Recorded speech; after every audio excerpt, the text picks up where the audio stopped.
Hi and welcome everyone. Welcome to today's webinar on the governance of emerging climate technologies in the context of sustainable development. This event is co-organized by the Carnegie Climate Governance Initiative, C2G, and by the UN's Economic and Social Commission for Asia and the Pacific, ESCAP. I'm pleased to be the host of today's event. My name is Alia Hassan and I'm Outreach Officer for C2G. We're joined by a group of international experts that I'm very pleased to welcome. Accompanying us today, if we can look at the agenda, please, we have Janos Pasztor of C2G, who will be opening this event with opening remarks. I'd like to welcome Inés Camilloni from the University of Buenos Aires, who will be giving us an overview of solar radiation modification approaches and how the IPCC approaches those. We'll then welcome Leah Wanambwa from the African Union Commission, who will be giving us a regional perspective on the implications of solar radiation modification on the achievement of the SDGs. We'll then welcome Ambuj Sagar from the Indian Institute of Technology, who will be addressing the knowledge gaps around solar radiation modification and the SDGs. And we'll close the round of presentation with Prakash Kashwan from the University of Connecticut, who will be giving us a perspective of climate justice in research governance. The set of presentations will be followed by a Q&A session that I'll be moderating and for which we invite you to formulate some questions in the Q&A box. We'll do our best to answer all of your questions today in the limited time we have available. And we will be closing this event with some closing remarks from Stefanos Fotiou from ESCAP.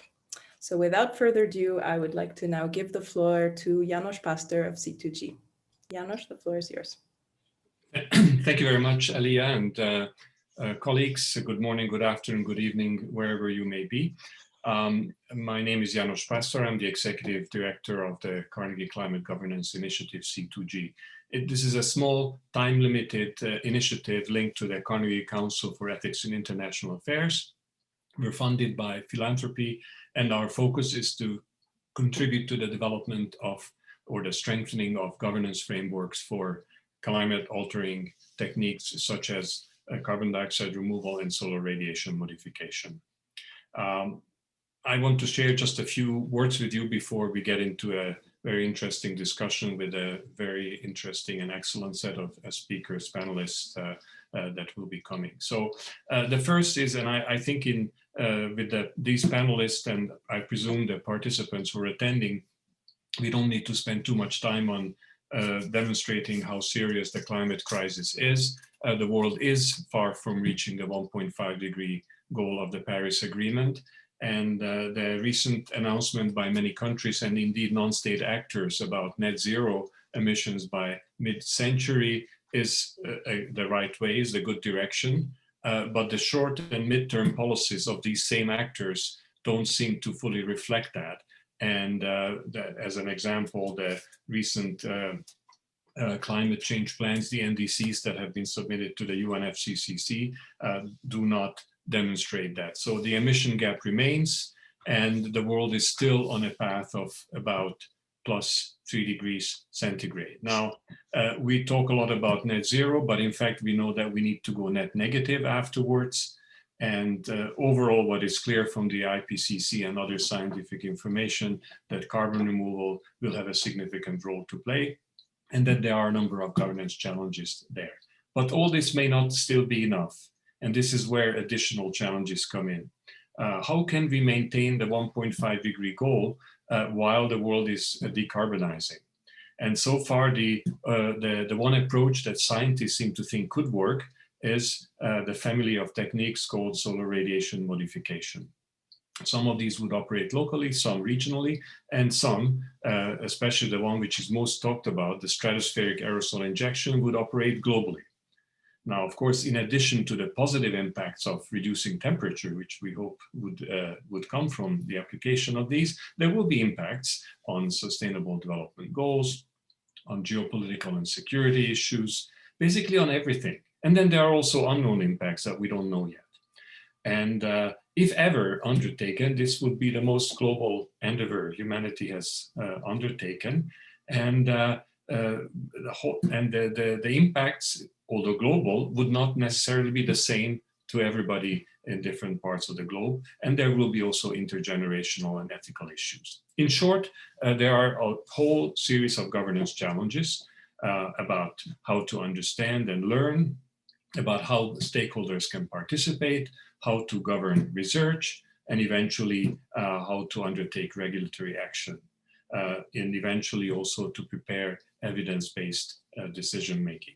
Now, recent developments have also shown that one needs to discuss these issues. For example, there has been quite a bit of controversy about current research activities, and also a major report just appeared by the US National Academies on a research program for solar radiation modification. We ourselves at C2G, we had commissioned a paper some years ago on the relationship to the SDGs, which is currently is about to be published in a peer-reviewed, revised version. So there's a lot on the table. And I'm sure that with excellent panelists like yourselves, there will be a great discussion that will follow. I very much hope that this discussion, this workshop will contribute to both raising awareness about these issues, also contribute to improved understanding of the issues, and also get the message through that governance is an important issue that we need to discuss. And all of this, I hope, will eventually, one day, when we need to, lead to evidence-based decision-making, whether or not to proceed with these approaches. So with that, thank you very much, Alia. Back to you and back to the panelists, and I look forward to listening to this excellent discussion. Thank you, Janos. Inés, if you could turn your camera on, we will now listen to your presentation. Thank you. Well, I will talk about what is SRM and how does the IPCC approach to it. So first, let's explain, or let's define what solar radiation modification is. We can define this technology as an attempt to moderate warming by increasing the amount of sunlight that the atmosphere reflects, or also is getting back to the space by reducing the trapping of outgoing thermal radiation. This means that this technology, the solar radiation modification, involves large-scale methods that seek to reduce the amount of absorbed solar energy in the climate system. And there are three approaches that are being considered, both in the academia and in the community research. And these approaches are also being considered in some of the governance discussions. The first one is, as it was mentioned before, the injection of aerosols in the stratosphere at about 20 kilometers high. And this level is much higher than the level where commercial aircraft usually are flying. And the resulting of the injection of these small particles, these aerosols, is to produce a cooling similar to the cooling after a volcanic eruption. The second technology related to solar radiation modification is the change in which the high clouds, the cirrus clouds, are letting energy through them by making them thinner. By this way, what we can expect is to let more thermal energy going back to escape from the atmosphere. And the third technology is more local, is related to, is implemented or is thinking to be implemented above the oceans. And the expectation of this technology is to create new clouds or to break existing clouds to reflect light that otherwise this light would come to the oceans. These three approaches, as I mentioned before, have the same principle. They expect to reflect or to change how much energy comes in or it's retained into the atmosphere, but they occur at different levels in the atmosphere. The stratospheric aerosol injection is in the upper level, about 20 kilometers, as I mentioned before. The second technology, the high clouds thinning, is around 10 kilometers high, and marine clouds brightening is much closer to the surface. But in any case, the mitigation of greenhouse gases is the priority, and any of these technologies cannot replace the need of rapid and deep reductions in the greenhouse gases emissions, and also in the need of removal of CO2 from the atmosphere. So how is solar radiation modification being addressed in the IPCC? The IPCC started talking about geoengineering in general 10 years ago. In 2011, there was an expert meeting on geoengineering, and one of the main conclusions of this meeting was that the understanding of the physical science basis for geoengineering was still limited at that time, and there was a strong need to improve the understanding of impacts and possible risks of geoengineering.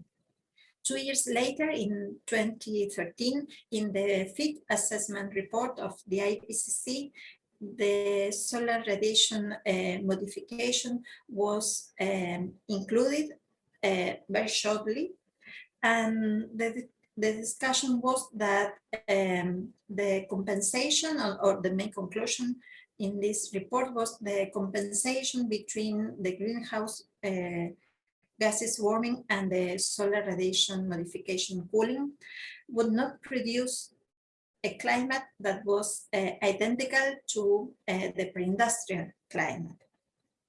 And this was more deeply discussed in the report, in the IPCC report known as 1.5 report, 1.5 warming report. And in this case, in any of the scenarios or pathways that were considered in this report, solar radiation modification measures were included. And it's important to say that in this report, there's some or many concerns related to solar radiation modification, because even if this technology could reduce and overshoot in temperature, most of the references to SRM in the report are referred to the large uncertainties that are related to this.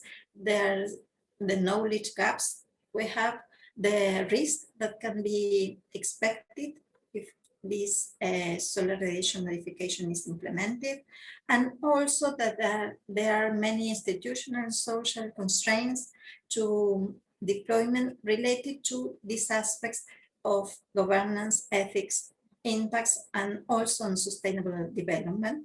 And the report also mentions the risk of a termination shock of a rapid warming when after solar radiation modification stops, and also emphasizes that this is not a mitigation measure, and it will surely not mitigate the ocean acidification. But after all these constraints related to the SRM, the report also mentions that with high agreement, the stratospheric aerosol injection could limit warming to below 1.5 degrees. So Considering the objective of IPCC to provide a balanced and complete assessment of current information, maybe it's a good time for IPCC, considering all the research that has been done after the 1.5 global warming report, to consider to prepare a special report on the risk and also the possible benefits of solar geoengineering. Maybe it's time for IPCC to consider for the next cycle, for the 7th cycle of reports and assessments, to consider to prepare this kind of a special report. So this is my last slide. Thank you. Thank you, Inés. I'd like to invite Leah to join us now. Thank you. So I'll touch a little bit on the implications of the SRM on the SDGs, and I'll also give a little maybe talk or personal views on some of the governance issues. So of course, on the implications to the SDGs, if of course well implemented, the end results, as was previously highlighted, the impacts of climate change are known. So we are not going to argue again and have to convince the public on the challenges being brought about by climate change. So we know that. So if this works, of course, it will bring a solution to one of the biggest planetary emergencies we've had for a long time. But of course, the negative part of it is if it doesn't work, then we'll have created an even more, a bigger danger than we had in place before.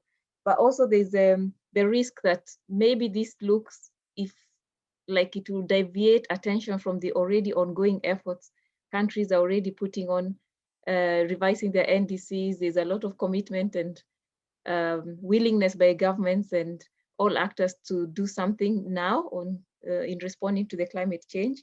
So if there's an alternative which looks easier or less demanding from everyone's perspective, people might shift from that and move to and stop the little actions which are more important. And these ones are more important because the smaller actions that we are doing right now, they're not just good for climate, they're also good for the general environment and sustainability dimensions. The mitigation actions, the adaptation actions, they're not just good for climate, but generally good for biodiversity and for all aspects. Whereas the SRM would just be good for the climate itself and not touching on the other dimensions of environment and sustainability in general. Of course, there's the issue of public health. We don't know what the impact this will bring on the public health. With the experiences we are having on COVID, we have realized one of the weakest links we have in our systems is the public sector, public health sector. So we will not want to risk another global, almost kind of risk that will touch on the public health. The impacts on the environment would also touch on the SDG of 15 on life on land. If we don't know what the modifications will bring around the land, also the oceans, we really don't know, since it's not been tried. There's only one sun to try it with for now. So of course the impacts would vary depending on the outcomes. On the positive side, if well implemented, as I said, it would halt some of the problems we currently have, including the biodiversity loss. On governance, of course, trying to still stick within the SDG angle. We have the SDGs on peace, justice and strong institutions, as well as on the partnerships. We do need strong institutions. I don't think right now we have these strong institutions, or the institutions we have right now are not that effective already. So adding another layer of responsibility, such as SRM, might need that we first build the existing structures, ensure the use of science, research. We've noticed with the pandemic now, all these conspiracy theories, which can either set back progress in research or change the public opinion in a negative or positive way. So there is need to build trusted institutions which the public can relate to, and also as part of governance, there'll be need for a lot of public awareness, not just for policymakers, but the general public. They need to be aware and really on board on this. Otherwise, it has implications on the governments as well. If a government is seen to be doing something which is against public opinion, science or no science, that government will not withstand. They would either lose elections or something, but there is a lot of need to sensitize the public with the right information, the right research, the right policies before we even now discuss on what governments and what kind of governance we are looking at. On partnerships, again, this is one of the SDGs, how the things are going to be implemented. We need to see how everyone is brought to the table, how everyone works together to kind of find a common solution that is agreeable and found to be working, or a win-win for all parties and stakeholders in this.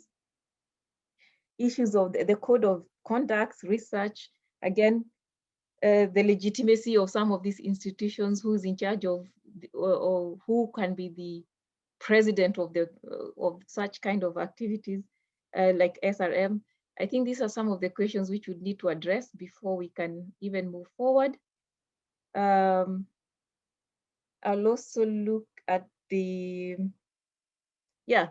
on the issue of peace again, when there's mistrust and public debate, we are seeing a little bit when it comes to natural resources. If something happens in the implementation of some of these,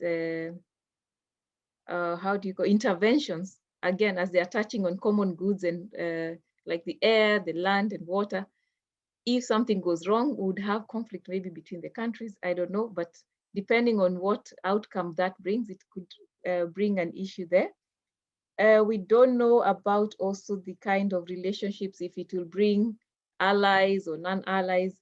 Again, these are some of the discussions we need to see, at least from the, not just the global, but also the continental level. I think for now that is it, unless I'll stop there. Thank you, Alia. Thank you, Leah. Ambuj, I'd like to bring you in now for your presentation. Thank you very much, and I'm happy to be part of this conversation. I was going to say it's a pleasure, but I'm not sure it's a pleasure to be talking about something like SRM, because it's a kind of a unusual approach to thinking about how to address our climate risk, which I think, as everybody knows, is a cause of great concern. Let me actually, so I was asked to talk about how to address the knowledge gaps around SRM and the SDGs. Should say, I guess, as has already been mentioned by many of the people before me, SRM really is characterized by deep scientific uncertainty, both in terms of its ability to reduce or manage greenhouse warming in a well-controlled and effective manner. In fact, as was mentioned earlier by Inés, it was unlikely to be able to, the agreement among scientists will not be able to restore the climate to the pre-industrial kind of situation. And of course, the possible impacts across geographies, societies, and ecosystems of implementation of SRM. I mean, there are deep uncertainties in all of this. Further, another set of knowledge gaps, we don't really have full clarity on how SRM research might be best organized and governed so as to ensure that it is socially responsive and robust. In fact, even who are the key stakeholders and how might they be represented best, or how SRM deployment might be governed if it ever came down to the fact that we were deploying SRM. These are all knowledge gaps. In fact, very often people use the term solar geoengineering or solar radiation management. And to me, at least, these are misleading because these terms actually suggest more control than we actually have. The kind of knowledge gaps I was mentioning earlier, the kind of areas where we don't understand enough, become especially pertinent for developing countries, since these countries are particularly light on the scientific and institutional capacity to engage with these kind of questions. So this becomes a particularly a big issue. In fact, I would say there's even a knowledge gap. People talk about the fact that, SRM may reduce the emphasis on mitigation and adaptation efforts, which is a fair concern. We actually don't even know, for example, how we might be able to reduce the probability or ensure that such discussions do not reduce the emphasis on mitigation and adaptation efforts. I'm not going to talk about the details of the knowledge gaps. There are many. In fact, I was a member of the committee that produced the U.S. National Academy's report on solar geoengineering recently, and we've listed there a whole set of areas which we believe are areas where further research is needed in order to address the knowledge gaps, going all the way to thinking about how do you design a solar geoengineering research program, how do you think about understanding dimensions of atmospheric processes or climate response, questions about monitoring and attribution. These are all knowledge gaps. And actually, importantly, on the social side, questions relating to how do you understand public perceptions relating to solar geoengineering? How do you even do meaningful societal engagement? How might this involve the kind of the national and international relations? I mean, there's a whole host of possible knowledge gaps. I also wanted to just highlight that, SRM and SDGs are coupled in a way. I mean, if it turns out that our mitigation efforts are inadequate, then climate change has the potential to upend many of the SDG efforts.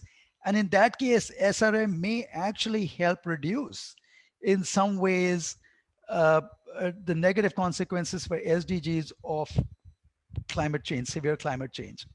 But on the other hand, we know that SRM itself, and as was just mentioned, through possible impacts of SRM deployment or through a lopsided or inequitable governance of SRM, may themselves impede the SDGs. So this really is a kind of a connected system.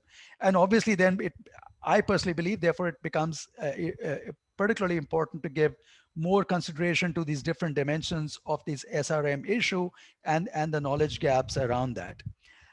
I want to just also talk for 2 minutes about an issue that's particularly, that I feel is particularly important and particularly near and dear to my heart, which is this question of capacity. And I would just think about, is there an overlap in the kind of capacity that is needed to engage with the SRM question and with the SDGs? And in many ways, I would say, yes, it actually is a similar kind of capacities, right? There's a capacity to help shape research enterprises such that they're asking questions that are relevant to needs of local communities and societies, and even at the national level. How do you do research that is sensitive to the needs of vulnerable and marginalized groups and has the meaningful engagement of publics? I think understanding the capacity to be able to do that would benefit both SRM and SDGs. And of course, this requires both research on the natural science dimensions of these kind of issues, but also the social science dimensions. We require capacity to understand what is the kind of scientific knowledge and how to interpret that scientific knowledge pertaining to SRM and, of course, for many SDG strategies, and what its implications are for policy, for the policymakers. What kind of capacity do we need to think through governance arrangements pertaining to SRM deployment? The next speaker will be talking more about SRM deployment, but I think this question about how might we actually arrange governance if it ever comes to SRM deployment that are fair and sensitive, especially to the situation of developing countries. And in fact, under what conditions would we actually deploy SRM? What are the objectives of SRM deployment? Who controls it? How do we understand how well it is working or not? Risk management schemes such as loss and damage. I mean, how do we think about that? That requires some other dimensions of capacity. And lastly, again, we mentioned earlier, the capacity to coordinate with other countries. I think there's a whole set of questions that one can think about, and then also the kinds of capacity that are needed to enable us to address these kind of questions. Of course, this is a much more complicated question. So in my limited time, I just wanted to kind of at least put this in front of the colleagues in the audience, and hopefully we'll be able to pick on some of these during the discussion. Thank you. Thank you, Ambuj. Yes, lots of questions on this topic. Prakash, welcome. I'll now give you the floor. So good morning, good day, everybody. I am also quite fortunate to be able to be part of this conversation. I do want to note the thousands of accounted and many more thousands of unaccounted lives that are being lost in India right now. And it does talk about, does speak to some of the concerns that we are talking about here. So these issues are not disconnected in some ways.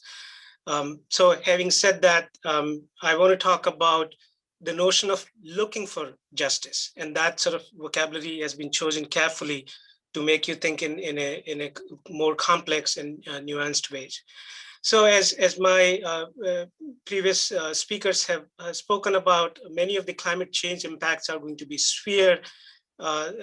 India is projected to lose 35 million jobs by 2030. And so many million of those jobs have already been lost. So we don't really have to belabor the point about the impact of climate change and how that may relate to the SDG goals of poverty, hunger, health, jobs, economic growth, clean water and sanitation, and so forth and so forth. In fact, both climate crisis as well as the potential impacts of solar geoengineering are related to almost all of the SDGs as been mentioned earlier.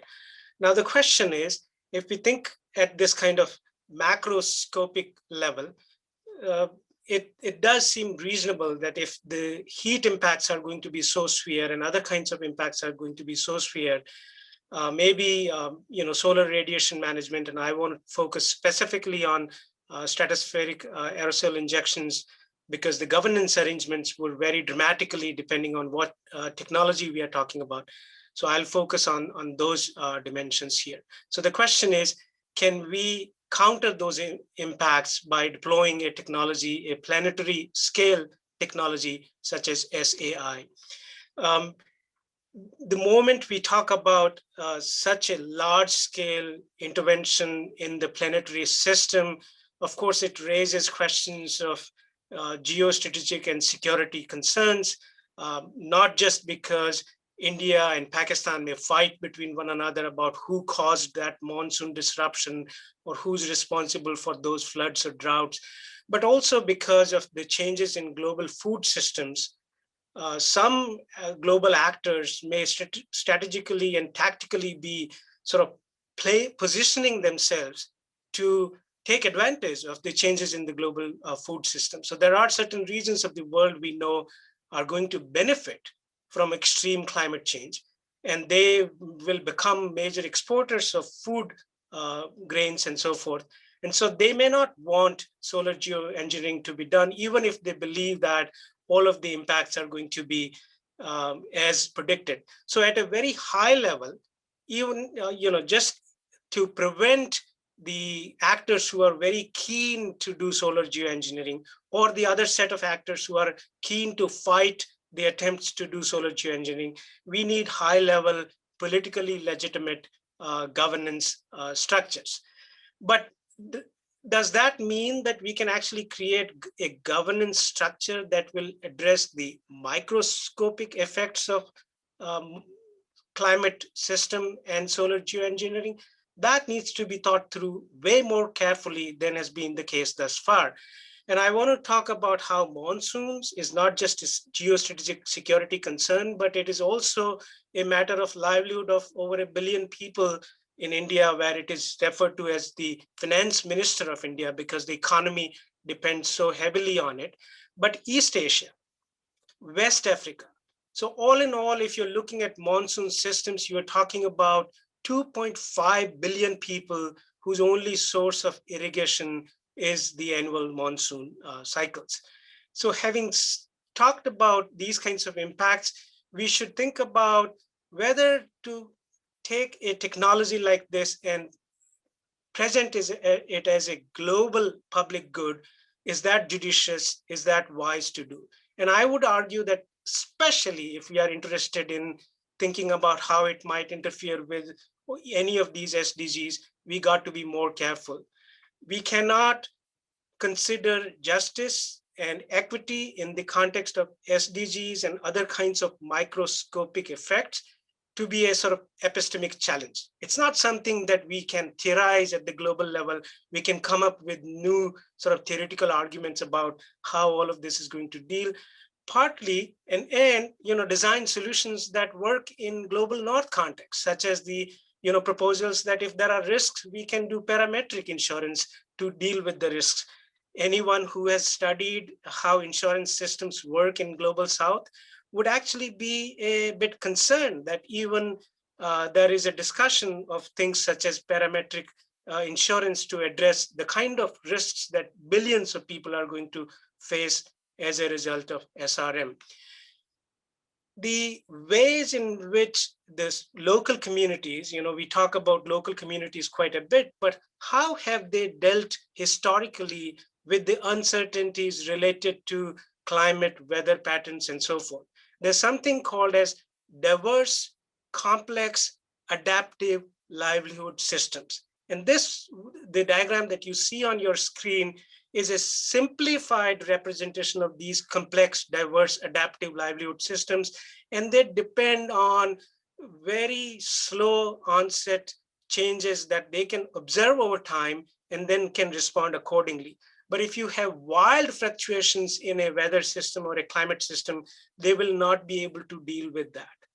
So my main point here is that when we talk about how these kinds of global technologies travel to microscopic level of impacts that will be felt by billions of people, we need to think about how power works across different levels and what are the different dimensions of power that shape how we talk about these technologies. So we need to be thinking about who controls the international financial instruments, what kind of agendas are put up on global, national, or local political discussions, and what are the ideational and discursive and narratives that shape the ways in which people think about their preferences in such a complex situation.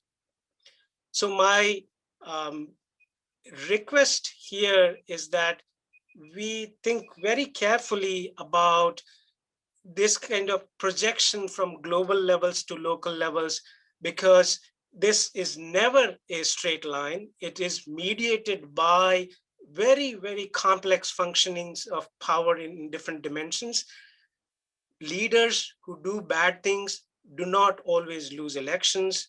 Resources that have been put in international development have caused poverty, as we know from previous research. So more resources, more political arrangements will always not account for the kind of human rights violations that may happen because of extreme climate crisis, as well as extreme responses to the climate crisis. I will finish by saying that the kind of governance arrangements that we need to be putting in place has to be based on the things that we value. If we value human dignity, and if we value the social, economic, and cultural security of billions of people, we need to be thinking about governance arrangements that will achieve that. There is no way to create a master governance system that will help us achieve all kinds of outcomes at the same time. So we need to be thinking very carefully about whether to even consider deploying SRM if we are really concerned about questions of social justice, economic justice, and of course, climate justice. Thank you for your time. Thank you, Prakash. I'd like to invite everybody to turn their cameras on. We'll now move on to the Q&A session.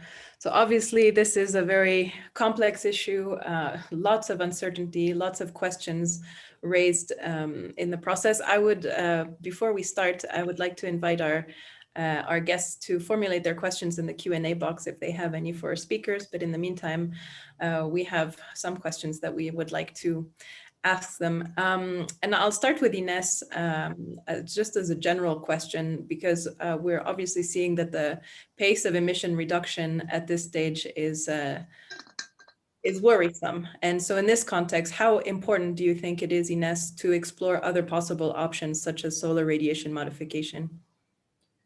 Well, I think it's absolutely necessary to explore the possible impacts and risks of this SRM or other geoengineering technologies, because what we know is that up to now, at least, that impacts are distributed in a different way among regions, and we need more research just to be prepared in at least for developing countries in the discussion of governance of this kind of technologies.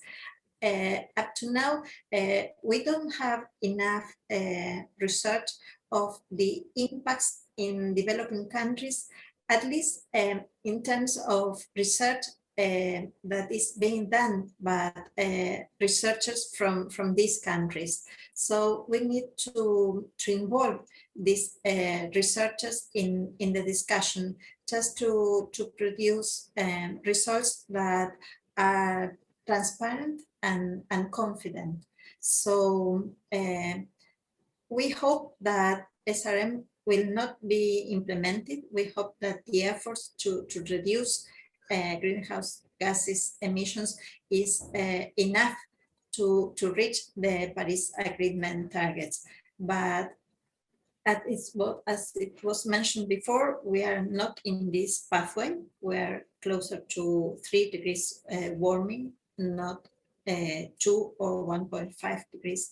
So we need, as I mentioned before, we need more research just to decide if SRM is a real way to at least reduce the warming or the overshoot that we can expect in the next decades.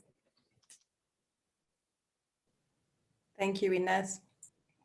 I'd like to follow up with a question for Leah, who gave us a nice overview of the different SDGs that might be impacted by the deployment of solar radiation modification.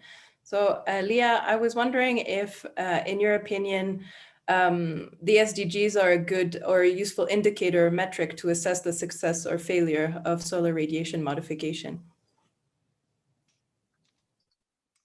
I believe the SDGs are a good measure of or indicator, and also we have in Africa, we have the Africa Agenda 2063.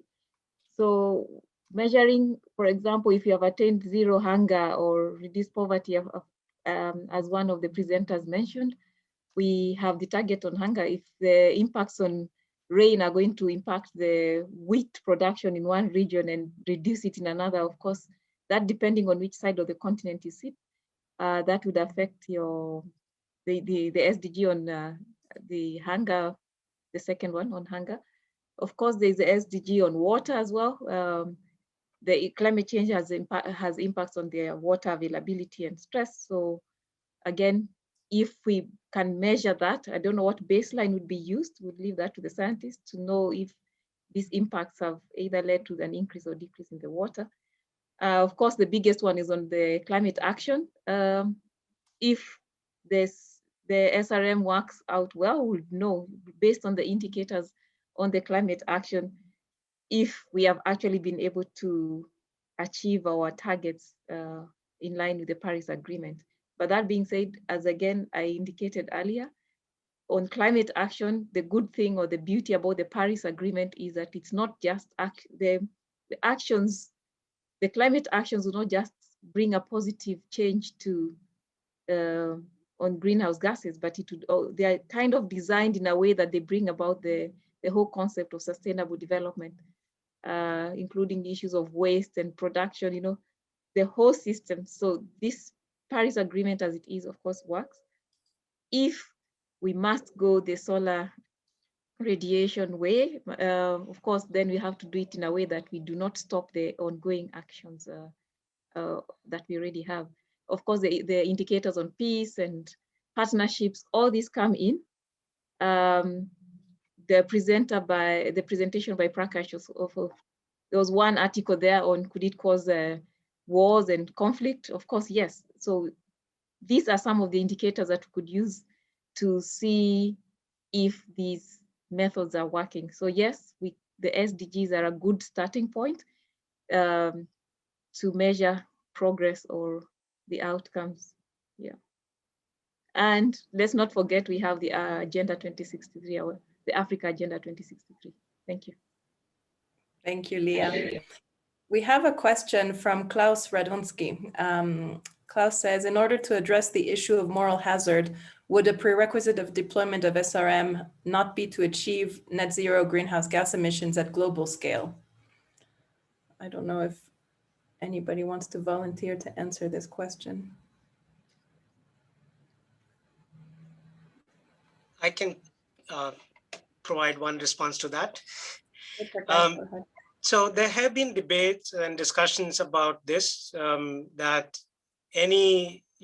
this connection between making it conditional on achieving a certain level of mitigation. The starting point there is that there's a kind of a mini-lateral club, right? If there's a small group of countries that are, interested in exploring possibilities of deployment, some have argued, such as in the report of the academic working group that was put together by the Forum for Climate Engineering Assessment, the argument was that the membership to such a minilateral group should be conditional on achieving a certain level of mitigation.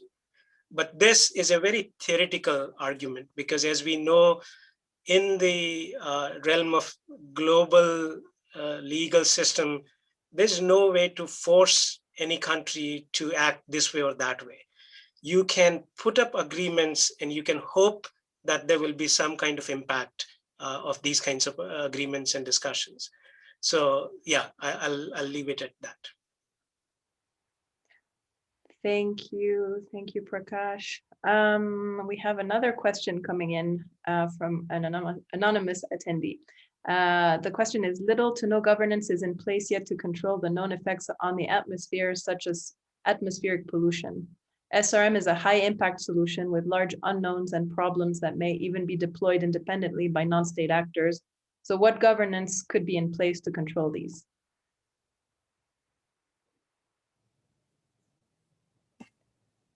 Any volunteers to answer this, Ambuj? Sure.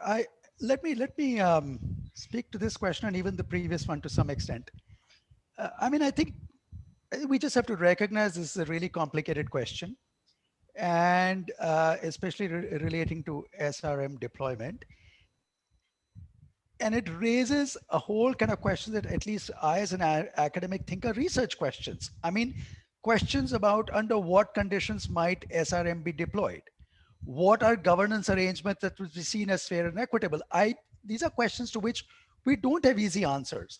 But this is precisely why I think we have to be thinking about these questions in order to try to figure out, are there some ways of engaging with doing the governance of SRM that is likely to lead to a fair and just kind of an outcome in terms of different kinds of countries and communities maybe having some way of being able to weigh in on the decisions about whether SRM is deployed or not, and so on and so forth. So I can go on and on about the different kinds of research questions that I think we must actually be thinking about, so that we are able to, if we are ever in the unfortunate situation that we have to think about SRM, we should be well prepared to think about that. And I think the kind of questions that are being raised in the chat box are precisely illustrative of the kind of issues that have to be thought through. There are no simple answers that I don't think any of us can give here, right? Other than to say that, yes, these are really important questions.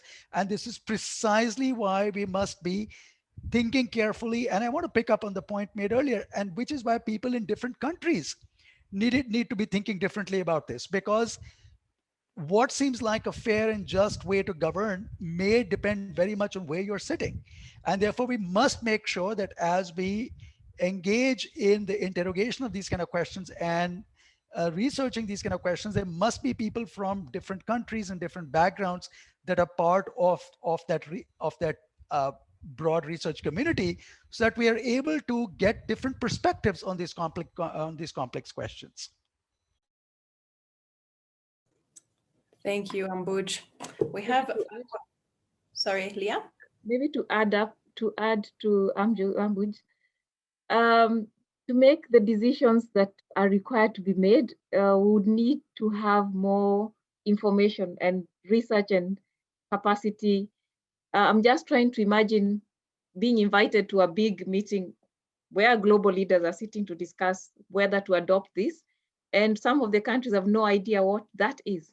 So I think these kinds of sessions where we inform the public and also the leaders on what this is, because we cannot have a governance where only 3/4 or a quarter of the group is aware has the scientific information and has the number of scientists required to back up this, to back up their interventions. So as long as 1/2 or maybe even 3/4 of the group is not really aware, we cannot claim to have a governance structure which will work, unless it's going to be a governance structure for just the privileged few who have a team of scientists behind them to inform. So those of us without this team of scientists or the research needed or the resources needed to conduct our own research at the country level, we would be depending on the information given by other scientists. So I think there's need to be on the same level, so that when it comes to governance, we're actually making informed decisions from different parts of the world. Thank you. Thank you, Leah. Yeah, very important point. We have a question coming from Silvia Ribeiro, and we're starting to run out of time. So we're going to, unfortunately, I don't think we'll be able to attend all questions at this stage, but I'll read the question, and I'd like to direct this one to Ambuj. Solar geoengineering would do nothing to stop carbon emissions, so climate change would continue and create captive market for those controlling the technology. So why focus on more research on an extreme high-risk technology that will be controlled by those who have most power, like the US that is already planning to invest more in this kind of research, instead of a lot more diverse research on affordable no-risk technologies such as smallholder, sustainable food systems, collective transport, etc. SRM seems to create a vicious circle of dependency. Any governance discussions should consider a ban also.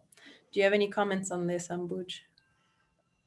Yeah, well, okay, let me say, I think nobody would disagree with the fact that strategies that allow you to mitigate and address sustainable development goals, such as, for example, sustainable agriculture and all of that, is the first choice.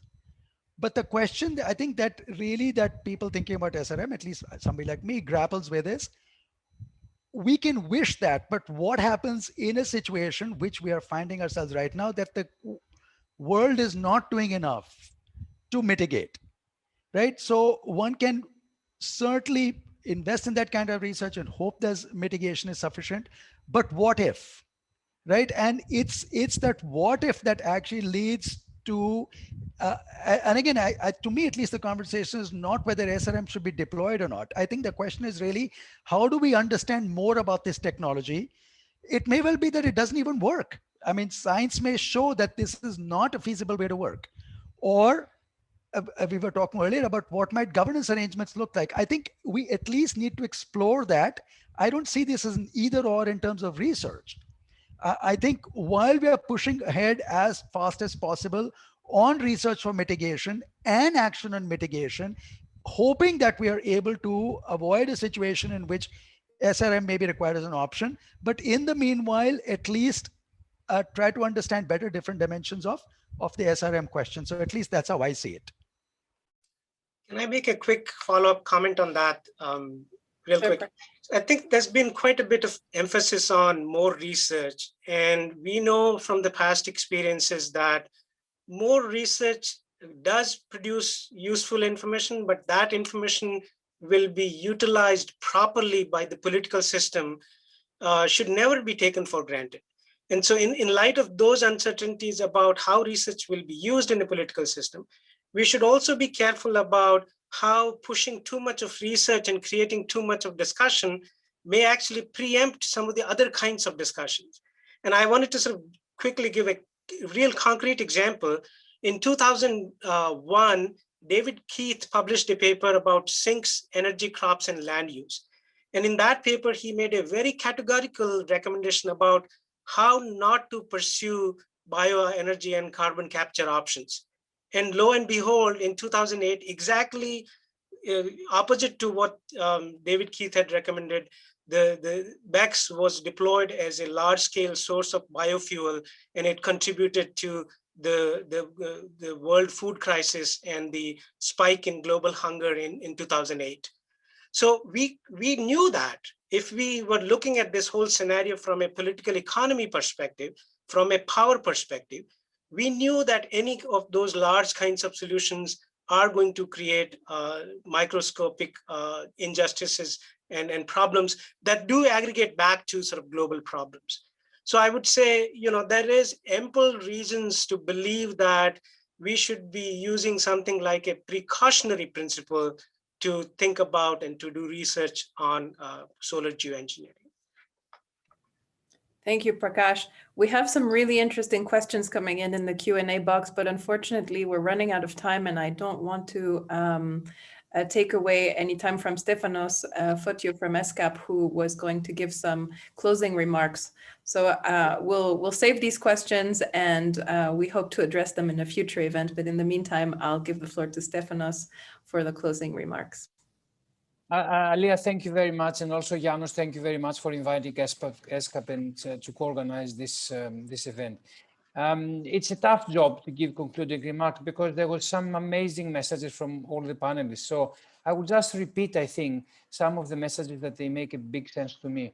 The key word for me of today's event is uncertainty. And we're talking about scientific uncertainty, we're talking about political uncertainty. And such uncertainty, it doesn't make the decision makers and especially the people around the negotiation tables in the UN feel comfortable. So we need to put some more certainty, I think, if we want to kind of generate a more proactive UN dialogue on this thing, because I think a more proactive UN dialogue is needed. The second thing, I can't agree more, and I think it was nice that Prakash made the last comment on the precautionary principle. Not only the precautionary principle, all the principles of the Rio, which I believe myself, it was the best environmental and sustainable development document that ever happened to that planet, but we haven't followed up. Yes, the precautionary principle should be applied. A third thing, I think, and we have discussed many times with Kai, with Janos, how, and there was a question also if the IPCC is the right body or UNEA is the right body to bring the discussion about the governance of these issues. And I must say that I think we need to be quite ambitious on where we bring this discussion here. And there's even a dormant agreement, a dormant international agreement, the Environmental Modification Agreement. I think it goes back to 77 and 78, but it's something that it hasn't been touched for the last 20 years, probably, after the third review that I think it happened in 2002. So I think we need to bring more the discussion in formal UN fora, in spaces, this being the ECOSOC, the HLPF, the UNEA. We have provided our space in Asia Pacific, in the Asia Pacific Forum on Sustainable Development, to have discussion on this, but I think we need more. Let me say that the last point I want to do is that we need to speak the language of the negotiators. We need to speak the language of the people that they will feel comfortable talking about solar radiation modification, talking about all these new technologies. And to do this, I think we need to be very frank and open to them and say that these are the opportunities, these are the big threats, this is the uncertainty, And we want to have a dialogue with you, not to decide if and how much we will do, but to decide if it really needs to be an agenda item on our climate action.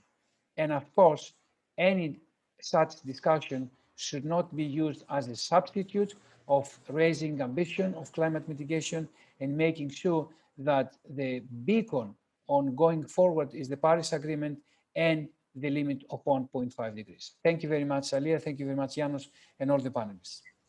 Thank you. This was a fascinating discussion, and I'm really sorry that we don't have more time. We might need to think about doing a sequel to this discussion because it was truly fascinating. So I want to thank all of you, the speakers, for being with us today and sharing your insights, and obviously to all of you who joined us this morning, afternoon, evening, wherever you are sitting in the world. We look forward to seeing you again in our future events. You can find more information on our website of upcoming events. We have lots of interesting resources in different languages on our website that we welcome you to consult as needed. Until next time, thank you very much.